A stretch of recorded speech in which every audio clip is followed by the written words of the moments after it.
ಎಲ್ಲರಿಗೂ ನಮಸ್ಕಾರ. ನಾನು ಗಣೇಶ್ ಪಾಟೀಲ್. ಸ್ನೇಹಿತರೆ, ಈ ವಿಡಿಯೋದಲ್ಲಿ ನಾವು ಮೂಟ್ ಕೋರ್ಟ್ಸ್ ನ ಇಂಪಾರ್ಟೆನ್ಸ್ ಅಥವಾ ಅಡ್ವಾಂಟೇಜಸ್ ಅಥವಾ ಎಜುಕೇಶನಲ್ ವ್ಯಾಲ್ಯೂಸ್ ಎಷ್ಟಿದೆ ಅಂತ ಹೇಳಿ ಡಿಸ್ಕಸ್ ಮಾಡೋಣ. ಒಬ್ಬ ಲಾ ಸ್ಟೂಡೆಂಟ್ಸ್ ಉತ್ತಮವಾದಂತಹ ಅಡ್ವೊಕೇಟ್ ಆಗಬೇಕು ಅಂದಾಗ ಅವನು ಒಳ್ಳೆಯ ಕ್ಲಿನಿಕಲ್ ಲೀಗಲ್ ಎಜುಕೇಶನ್ ಅನ್ನ ಪಡೆದಿರಬೇಕು. ಸೊ ಮೂಟ್ ಕೋರ್ಟ್ ಏನಿದೆ ಅದು ಲಾ ಸ್ಟೂಡೆಂಟ್ಸ್ ಗಳಲ್ಲಿ ಲೀಗಲ್ ಸ್ಕಿಲ್ಸ್ ಗಳನ್ನ ಡೆವಲಪ್ ಮಾಡಿ ವಿದ್ಯಾರ್ಥಿಗಳನ್ನ ಒಳ್ಳೆಯ ಅಡ್ವೊಕೇಟ್ ಆಗುವಂತೆ ಮಾಡುತ್ತೆ. ಈ ಮೂಟ್ ಕೋರ್ಟ್ ಒಬ್ಬ ಲಾ ಸ್ಟೂಡೆಂಟ್ ನ ಸ್ಕಿಲ್ ಡೆವಲಪ್ಮೆಂಟ್ ನಲ್ಲಿ ಮುಖ್ಯವಾದಂತಹ ಪಾತ್ರವನ್ನ ವಹಿಸುತ್ತೆ.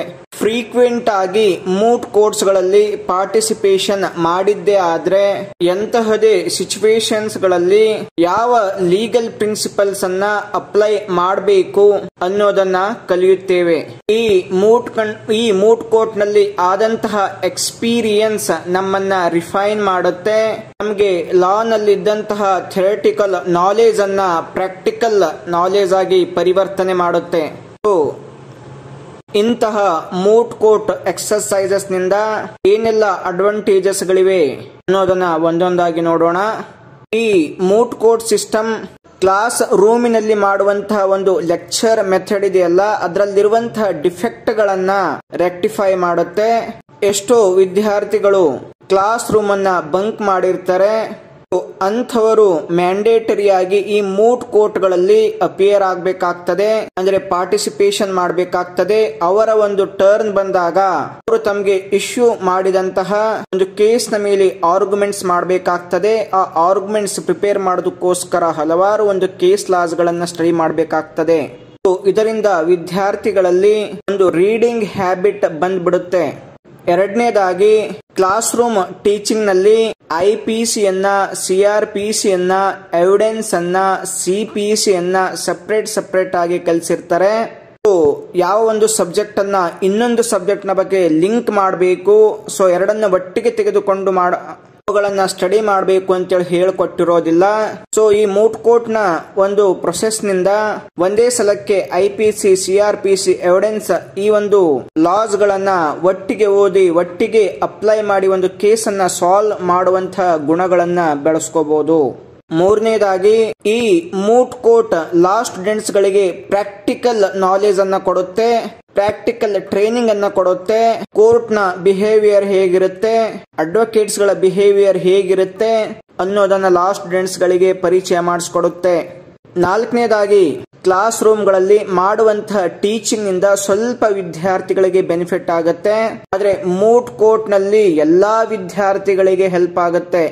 ಐದನೇದಾಗಿ ಮೂಟ್ ಕೋರ್ಟ್ ನಿಂದ ಲಾ ಸ್ಟೂಡೆಂಟ್ ಗಳಲ್ಲಿ ಆರ್ಗ್ಯುಮೆಂಟೇಟಿವ್ ಟ್ಯಾಲೆಂಟ್ ಡೆವಲಪ್ ಆಗುತ್ತೆ. ಅವನಲ್ಲಿರುವಂತಹ ಇರ್ರೆಲೆವೆಂಟ್ ಬಿಹೇವಿಯರ್ ಮಾಯವಾಗುತ್ತೆ. ಯಾವ ರೀತಿಯಾಗಿ ಕೋರ್ಟ್ ನ ಎದುರುಗಡೆ ಪೊಲೈಟ್ ಆಗಿರಬೇಕು, ಸಬ್ಮಿಟಿವ್ ಆಗಿರಬೇಕು ಅಂತೇಳಿ ಕಲಿಯುತ್ತಾರೆ. ಮತ್ತು ಈ ಮೂಟ್ ಕೋರ್ಟ್ ಸಿಸ್ಟಮ್ ನ ಮುಖಾಂತರ ಆ ಲಾ ಸ್ಟೂಡೆಂಟ್ ನಲ್ಲಿರುವಂತಹ ಒಂದು ಎರೋಗೆನ್ಸ್ ಕಂಟ್ರೋಲ್ ಆಗುತ್ತೆ. ಅವನಲ್ಲಿರುವಂತಹ ಎಲೋಕೆನ್ಸ್ ಅಂದ್ರೆ ಅವನು ಅವನಲ್ಲಿ ವಾಕ್ಚಾತುರ್ಯ ಹೇಗೆ ಮಾತಾಡಬೇಕು ಅನ್ನೋ ಒಂದು ಕಲೆ ಡೆವಲಪ್ ಆಗುತ್ತೆ. ಆರನೇದಾಗಿ ಮೂಟ್ ಕೋರ್ಟ್ಗಳು ಕೇವಲ ಪ್ರಾಕ್ಟಿಕಲ್ ಪರ್ಪಸ್ಗೋಸ್ಕರ ಇರುವಂತಹ ಕೋರ್ಟ್ ಆಗಿವೆ. ಇದು ರಿಯಲ್ ಕೋರ್ಟ್ ಆಗಿರುವುದಿಲ್ಲ. ಹಾಗಿದ್ರೆ ಯಾಕೆ ಈ ಮೂಟ್ ಕೋರ್ಟ್ ನಲ್ಲಿ ಪಾರ್ಟಿಸಿಪೇಟ್ ಮಾಡಬೇಕು ಅಂದಾಗ ರಿಯಲ್ ಕೋರ್ಟ್ಗಳು ಒಂದೊಂದು ಅಥವಾ ಎರಡೆರಡೇ ಇರ್ತವೆ, ಆದ್ರೆ ವಿದ್ಯಾರ್ಥಿಗಳು ಸಾವಿರ ಗಟ್ಟಲೆ ಇರ್ತಾರೆ. ಸೊ ಇವರೆಲ್ಲರನ್ನು ಕೂಡ ರಿಯಲ್ ಕೋರ್ಟ್ಗಳು ಅಕಾಮಡೇಟ್ ಮಾಡೋದಕ್ಕೆ ಸಾಧ್ಯವಿಲ್ಲ, ಅಲ್ಲಿ ಪಾರ್ಟಿಸಿಪೇಷನ್ ಮಾಡೋದಕ್ಕೆ ಸಾಧ್ಯವಿಲ್ಲ. ಸೊ ಅದಕ್ಕಾಗಿ ಪ್ರತಿ ಇನ್ಸ್ಟಿಟ್ಯೂಷನ್ಸ್ ಗಳಲ್ಲಿ ಈ ಮೂಟ್ ಕೋರ್ಟ್ಗಳ ಸ್ಥಾಪನೆ ಆಗುತ್ತೆ. ಇದರ ಮುಖಾಂತರ ವಿದ್ಯಾರ್ಥಿಗಳಿಗೆ ಒಂದು ಪ್ರಾಕ್ಟಿಕಲ್ ನಾಲೆಜ್ ಅನ್ನು ಕೊಡಲಾಗುತ್ತೆ. ಏಳನೇದಾಗಿ ಮೂಟ್ ಕೋರ್ಟ್ ನಿಂದ ಲಾ ಸ್ಟೂಡೆಂಟ್ಸ್ ಗಳು ಯಾವುದೇ ಒಂದು ಕೇಸ್ ನ ಬಗ್ಗೆ ರೆಲೆವೆಂಟ್ ಫ್ಯಾಕ್ಟ್ಸ್ ಗಳನ್ನ ಹೇಗೆ ಕಲಿಬೇಕು ಅಂತ ಕಲ್ಕೋತಾರೆ ಮತ್ತು ಎರಡೂ ಸೈಡ್ ಆರ್ಗ್ಯುಮೆಂಟ್ಸ್ ಗಳನ್ನ ಮಾಡುವಂತಹ ಟೆಕ್ನಿಕ್ ಅನ್ನ ಕಲಿತಾರೆ. ಎಂಟನೇದಾಗಿ ಈ ಮೂಟ್ ಕೋರ್ಟ್ ನಲ್ಲಿ ಕೆಲವೊಂದು ಡ್ರಾಮೆಟಿಕ್ ಎಲಿಮೆಂಟ್ ಗಳು ಇರೋದ್ರಿಂದ ವಿದ್ಯಾರ್ಥಿಗಳಿಗೆ ಈ ಮೂಟ್ ಕೋರ್ಟ್ ಅಟ್ರಾಕ್ಟ್ ಮಾಡುತ್ತೆ. ಸೊ ಆಗ ಮೂಟ್ ಕೋರ್ಟ್ ನಲ್ಲಿ ಪಾರ್ಟಿಸಿಪೇಟ್ ಮಾಡಿದಾಗ ಅವರ ಒಂದು ಪ್ರಾಕ್ಟಿಕಲ್ ನಾಲೆಜ್ ಜಾಸ್ತಿ ಆಗುತ್ತೆ. ಒಂಬತ್ತನೇದಾಗಿ CPC ಮತ್ತು CRPC ನಂತಹ ಒಂದು ಈ ಪ್ರೊಸೀಜರಲ್ ಲಾಸ್ ಗಳನ್ನ ಕ್ಲಾಸ್ ರೂಮ್ ಅಲ್ಲಿ ಕಲಿಸೋದಕ್ಕಿಂತ ಮೂಟ್ ಕೋರ್ಟ್ ನಲ್ಲಿ ಇವುಗಳನ್ನ ಅಪ್ಲೈ ಮಾಡೋದು ತುಂಬಾ ಅವಶ್ಯಕ. ಇದರಿಂದ ಈಸಿಯಾಗಿ ಲಾ ಸ್ಟೂಡೆಂಟ್ಸ್ಗಳು CRPC CPC ಅನ್ನ ಕಲಿಯಬಹುದು. 10ನೇದಾಗಿ ಈ ಮೂಟ್ ಕೋರ್ಟ್ ಲಾ ಸ್ಟೂಡೆಂಟ್ಸ್ ಗಳಿಗೆ ಒಂದು ಥಿಯರಿ ನಾಲೆಜ್ ನ ಜೊತೆಗೆ ಪ್ರಾಕ್ಟಿಕಲ್ ನಾಲೆಜ್ ಅನ್ನ ಕೊಡುತ್ತೆ. ಒಂದು ಕೇಸ್ ಹೇಗೆ ಬಿಗಿನಿಂಗ್ ಆಗಿ ಎಂಡ್ ಆಗುತ್ತೆ, ಆ ಕೇಸ್ ನಲ್ಲಿ ಯಾವ ಒಂದು ಲಾಗಳು ಅಪ್ಲೈ ಮಾಡಲಾಗತ್ತೆ ಅನ್ನೋದು ಕೂಡ ಎಕ್ಸ್ಪೋಸ್ ಆಗುತ್ತೆ. ಆಮೇಲೆ 11ನೇದಾಗಿ ಮೂಟ್ ಕೋರ್ಟ್ ಲಾ ಸ್ಟೂಡೆಂಟ್ಸ್ ಗಳು ಸ್ಟ್ರಿಕ್ಟ್ ಟೈಮ್ ಲಿಮಿಟ್ ನ ಒಳಗಡೆ ತಮ್ಮ ಆರ್ಗ್ಯುಮೆಂಟ್ಸ್ ಅನ್ನ ಯಾವ ರೀತಿಯಾಗಿ ಮುಗಿಸಬೇಕು ಅಂತೇಳಿ ಕಲಿತಾರೆ. 12ನೇದಾಗಿ ಮೂಟ್ ಕೋರ್ಟ್ ವಿದ್ಯಾರ್ಥಿಗಳಲ್ಲಿ ಕೆಲವೊಂದು ಬೇಸಿಕ್ ರಿಸರ್ಚ್ ಸ್ಕಿಲ್ಸ್ ಗಳನ್ನ ಡೆವಲಪ್ ಮಾಡುತ್ತೆ. 13ನೇದಾಗಿ ಮೂಟ್ ಕೋರ್ಟ್ ಲಾ ಸ್ಟೂಡೆಂಟ್ಸ್ ಗಳಿಗೆ ಎರಡೂ ಸೈಡ್ ಆರ್ಗ್ಯುಮೆಂಟ್ ಮಾಡುವಂತಹ ಒಂದು ಕಲೆಯನ್ನ ಕಲಿಸುತ್ತೆ. 14ನೇದಾಗಿ ಮೂಟ್ ಕೋರ್ಟ್ಸ್ ಲಾ ಸ್ಟೂಡೆಂಟ್ಸ್ ಗಳಿಗೆ ಯಾವುದೇ ಒಂದು ಇಶ್ಯೂ ಮಾಡಿದಂತಹ ಕೇಸ್ಗೆ ಸಂಬಂಧಪಟ್ಟಂತಹ ಅನೇಕ ರೆಲೆವೆಂಟ್ ಕೇಸಸ್ ಗಳನ್ನ ಕೇಸ್ ಲಾಸ್ ಗಳನ್ನ ಸ್ಟಡಿ ಮಾಡೋದಕ್ಕೆ ಪ್ರೇರೇಪಣೆ ಮಾಡುತ್ತೆ.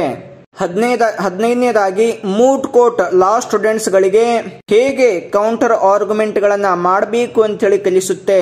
16ನೇದಾಗಿ ಮೂಟ್ ಕೋರ್ಟ್ ವಿದ್ಯಾರ್ಥಿಗಳಲ್ಲಿ ಧೈರ್ಯವನ್ನ ಕಲ್ಟಿವೇಟ್ ಮಾಡುತ್ತೆ. ಅವರ ಫ್ಲೂಯೆನ್ಸಿ ಕ್ಲಾರಿಟಿ ಜಾಸ್ತಿ ಆಗೋದಕ್ಕೆ ಹೆಲ್ಪ್ ಮಾಡುತ್ತೆ. ಕೋರ್ಟ್ ಎದುರುಗಡೆ ಯಾವ ರೀತಿಯ ಒಂದು ಪರ್ಸ್ಯೂಷನ್ ಮಾಡಬೇಕು ಮತ್ತೆ ಯಾವ ರೀತಿಯಾಗಿ ಕೇಸ್ ಅನ್ನ ಪ್ರೆಸೆಂಟ್ ಮಾಡಬೇಕು ಅನ್ನೋದು ಕಲಿಸುತ್ತೆ. 17ನೇದಾಗಿ ಮೂಟ್ ಕೋರ್ಟ್ ವಿದ್ಯಾರ್ಥಿಗಳಲ್ಲಿ ಒಂದು ಕಾನ್ಫಿಡೆನ್ಸ್ ಬಿಲ್ಡಿಂಗ್ ನಂತಹ ಕೆಲಸವನ್ನ ಮಾಡುತ್ತೆ. 18ನೇದಾಗಿ ಮೂಟ್ ಕೋರ್ಟ್ಸ್ ಸ್ಟೂಡೆಂಟ್ಸ್ ಗಳಲ್ಲಿ ಕ್ಯಾರಿಯರ್ಗೆ ಸಂಬಂಧಪಟ್ಟಂತಹ ಕೆಲವೊಂದು ಪರ್ಸನಲ್ ಸ್ಕಿಲ್ಸ್ ಗಳನ್ನ ಡೆವಲಪ್ ಮಾಡಿಕೊಳ್ಳಲು ಹೆಲ್ಪ್ ಮಾಡುತ್ತೆ. 19ನೇದಾಗಿ ಮೂಟ್ ಕೋರ್ಟ್ ಕೇವಲ ವಿದ್ಯಾರ್ಥಿಗಳಲ್ಲಿ ಲೀಗಲ್ ಸ್ಕಿಲ್ಸ್ ಗಳನ್ನ ಡೆವಲಪ್ ಮಾಡಲಾರದೆ ಪ್ರೆಸೆಂಟೇಷನ್ ಸ್ಕಿಲ್ಸ್ ಅನ್ನು ಕೂಡ ಡೆವಲಪ್ ಮಾಡುತ್ತೆ. 20ನೇದಾಗಿ ಮೂಟ್ ಕೋರ್ಟ್ ಲಾ ಸ್ಟೂಡೆಂಟ್ಸ್ ಗಳಲ್ಲಿ ಹೇಗೆ ಶಿಷ್ಟಾಚಾರದಿಂದ ಆರ್ಗ್ಯೂ ಮಾಡಬೇಕು ಅಂತ ಹೇಳಿ ಕಲಿಸುತ್ತೆ. 21ನೇದಾಗಿ ಮೂಟ್ ಕೋರ್ಟ್ ಲಾ ಸ್ಟೂಡೆಂಟ್ಸ್ ಗಳಿಗೆ ಕೋರ್ಟ್ ಗಳಲ್ಲಿ ಯಾವ ರೀತಿಯಾಗಿ ಯಾವ ಮ್ಯಾನರ್ ನಿಂದ ನಡ್ಕೊಳ್ಬೇಕು ಅಂತೇಳಿ ಕಲಿಸುತ್ತೆ. ಆಮೇಲೆ ಕೊನೆಯದಾಗಿ last but not least moot court ವಿದ್ಯಾರ್ಥಿಗಳಿಗೆ ಅಡ್ವೊಕೇಟ್ ನ ಡ್ಯೂಟೀಸ್ಗಳು ಏನು ಅಂತ ಹೇಳಿ ಕಲಿಸುತ್ತೆ. ಅಡ್ವೊಕೇಟ್ಸ್ ಗಳು ಹೇಗೆ ಅಡ್ಮಿನಿಸ್ಟ್ರೇಷನ್ ಆಫ್ ಜಸ್ಟಿಸ್ ನಲ್ಲಿ ಅಸಿಸ್ಟ್ ಮಾಡಬೇಕು ಅನ್ನೋದನ್ನ ಕಲಿಸುತ್ತೆ. ಸೊ ಇವೆಲ್ಲವೂ ಮೂಟ್ ಕೋರ್ಟ್ ನ ಅಡ್ವಾಂಟೇಜಸ್ ಗಳು. ಸ್ಟೂಡೆಂಟ್ಸ್ ಗಳು ಕೇವಲ ಪುಸ್ತಕಗಳನ್ನ ಓದಿ ಸ್ವಿಮ್ಮಿಂಗ್ ಮಾಡುವಂತಹ ಸ್ಕಿಲ್ ಅನ್ನ ಕಲಿಯೋದಕ್ಕೆ ಸಾಧ್ಯವಿಲ್ಲ. ಸ್ವಿಮ್ಮಿಂಗ್ ಮಾಡೋದನ್ನ ಕಲಿಬೇಕು ಅಂದಾಗ ನೀರಿನಲ್ಲಿ ಇಳಿಬೇಕಾಗುತ್ತೆ, ಆಗ ಮಾತ್ರ ಸ್ವಿಮ್ಮಿಂಗ್ ಕಲಿಯೋದಕ್ಕೆ ಸಾಧ್ಯ. ಅದೇ ರೀತಿ ಒಬ್ಬ ಲಾ ಸ್ಟೂಡೆಂಟ್ ಒಳ್ಳೆ ಅಡ್ವೊಕೇಟ್ ಆಗಬೇಕು ಅಂದಾಗ ಕೇವಲ ಬುಕ್ಸ್ ಗಳನ್ನ ಓದಿದ್ರೆ ಮಾತ್ರ ಸಾಕು ಹೋಗೋದಿಲ್ಲ. ಈ ತರ ಮೂಟ್ ಕೋರ್ಟ್ ನಂತಹ ಒಂದು ಕೋರ್ಸ್ ಗಳಲ್ಲಿ ಪಾರ್ಟಿಸಿಪೇಟ್ ಮಾಡಿದಾಗ ಅವನೊಬ್ಬ ಒಳ್ಳೆ ಅಡ್ವೊಕೇಟ್ ಆಗ್ತಾನೆ. ಸೊ ಸ್ನೇಹಿತರೆ, ನೆಕ್ಸ್ಟ್ ವಿಡಿಯೋದಲ್ಲಿ ಮೂಟ್ ಕೋರ್ಟ್ಗೆ ಸಂಬಂಧಪಟ್ಟಂತಹ ಇನ್ನೊಂದು ಟಾಪಿಕ್ ಬಗ್ಗೆ ಡಿಸ್ಕಸ್ ಮಾಡೋಣ. ಎಲ್ಲರಿಗೂ ನಮಸ್ಕಾರ.